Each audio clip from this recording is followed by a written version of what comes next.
This is an endoscopic gastric bypass revision in a patient with dumping syndrome and weight regain after a previous gastric bypass. And what you're seeing here is a very large and dilated gastrojejunal anastomosis and also a small gastric pouch.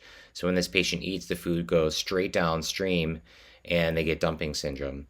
So to do the revision, I will use the overstitch device with a permanent suture, and I will completely rotate my scope to its maximum capacity and start suturing in what's called a purse string fashion. So this suture will go circumferentially around the entire diameter of the gastrojejunal anastomosis. And this permanent suture, as I unwind the scope, will just go around and around and around to cover the entire circumference of the anastomosis. So this is the needle driver here, and this needle just passes the suture back and forth, forward and backward between the tissue, taking bites here, as you can see. And as the scope unwinds, the suture will go circumferentially all the way around the anastomosis.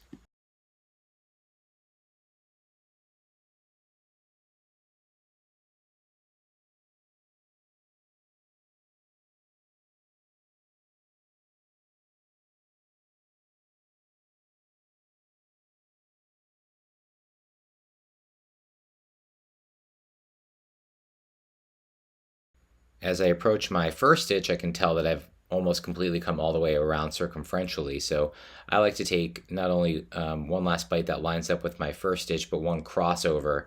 So I'll come around and even more. So this will be my last bite here, just more than 360 degrees around the anastomosis, and drop the tag there, which will allow me to then tie these sutures. So that metal tag stays in place, and I will place a 24 French dilator or 8mm dilator down and cinch that in place. And in doing so, it shrinks the anastomosis from about 25mm down to 8mm. And you can see I'm cinching or tying off that suture right there. And then that dilator will get removed, and the patient will have a very nice gastric bypass revision of the gastrojejunal anastomosis. And here you'll see evidence of before and after pictures, a very dramatic improvement. Thanks so much for watching, and subscribe for more.